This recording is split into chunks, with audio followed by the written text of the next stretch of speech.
Welcome back. Well, today I am joined by Dr. Sean Deepung, and he is here on behalf of Breastlink, RadNet. Well, welcome. It's very nice to meet you. Nice to meet you too, Lisa. I'm glad to be here.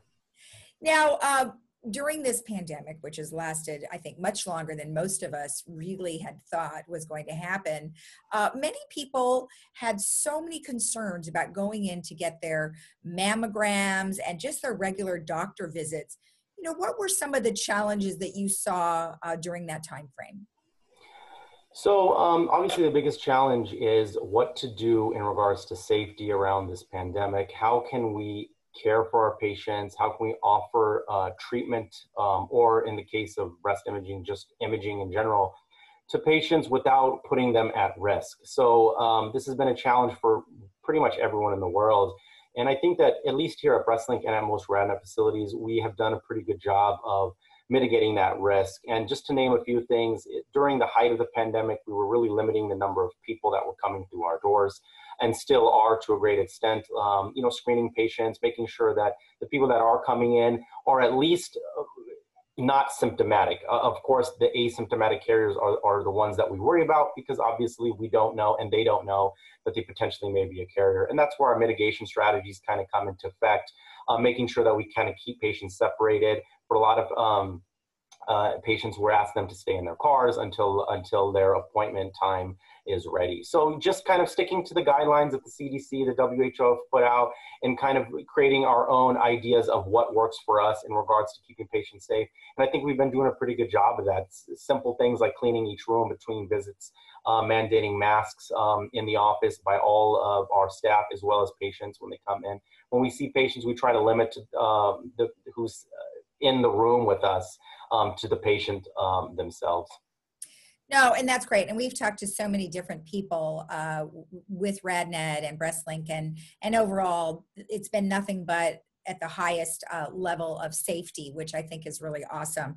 And now, if a woman puts off, going in for her breast screening, what are some of the outcomes?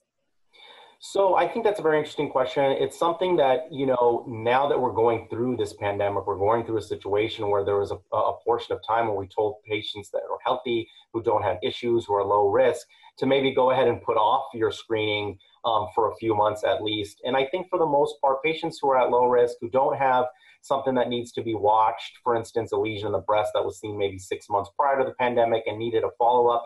For those cases, though, case by case, obviously those are situations where we may want to see someone right on time. Otherwise, I think healthy patients, having to wait an additional 3 months, although ideal, 3 to 6 months is not ideal. I don't know that it will create a very big negative outcome on their care. There are some patients who, for whatever reason, will miss their appointment for 3 months or miss their appointment for 6 months or miss it altogether for a year, and the follow-up mammogram will still be benign. However, that's not something that we want to really kind of live by.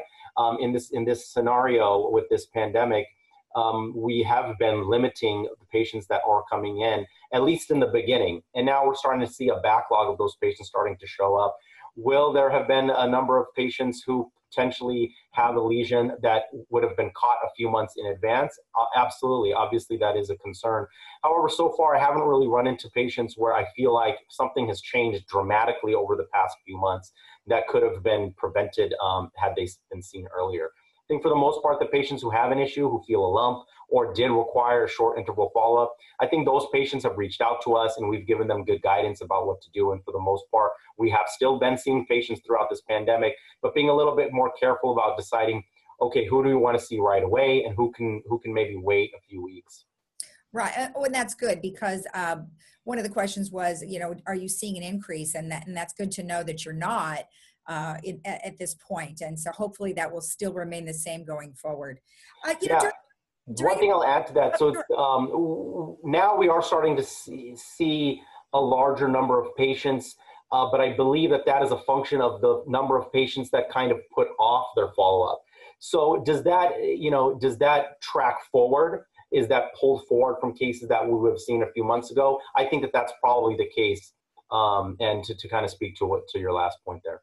Okay, perfect. And then how do you determine which breast cancers need to be operated on and which ones can wait?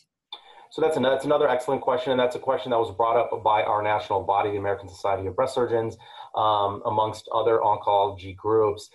Several months ago, a paper was released describing exactly what to do in these types of situations when we are in a situation where resources are limited, PPE was limited, not only for the frontline workers, but as you can understand as a surgeon, well, a lot of that same PPE is used in the surgical operating room. All the sterile equipment that some of the frontline workers would need, we also share. So there was a big push to kind of put off elective surgeries, especially in March and April, and we were given some guidelines to do that. Now, I always tell my patients that although breast cancer is not necessarily a medical emergency, it's definitely a mental emergency, and it's not something that people want to just kind of put off. Definitely not elective, procedure in regards to black and white definition. It's more of in a gray area between emergent and elective.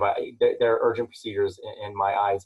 And a lot of the facilities were allowing us to continue doing these operations. However, we did take into consideration for patients that we felt were, had more favorable disease, that we could potentially put them on medication preoperatively to kind of, basically keep the disease at bay and potentially maybe even shrink the disease a little bit, which we have seen in some of the patients that we put on these regimens preoperatively. But now we're returning to more of a normal workflow where we are taking patients in to the operating room in the same fashion and timeline that we would have prior to the pandemic.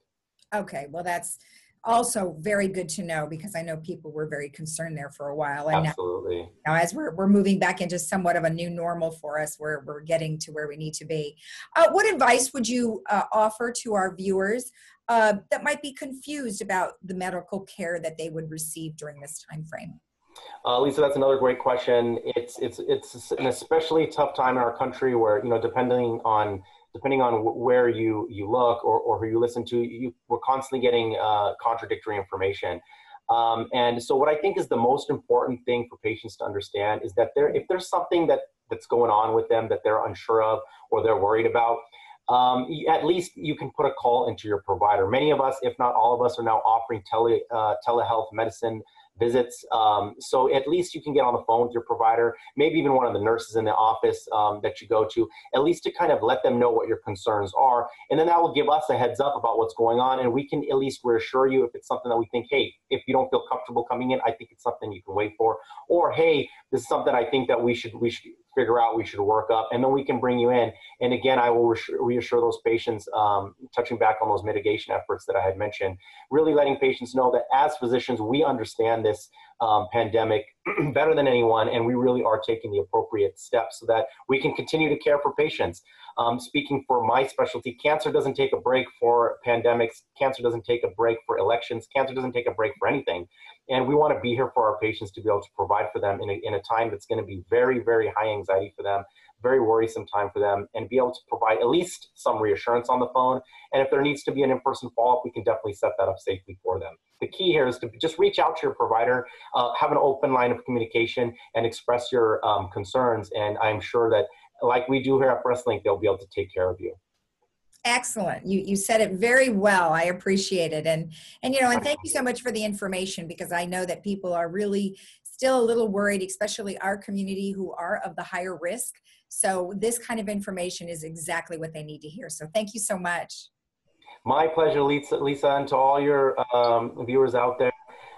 If you have any questions about breast health or breast concerns, even a question, you don't necessarily want to come and see us, give us a call. We can at least, at worst case scenario, provide some reassurance for you.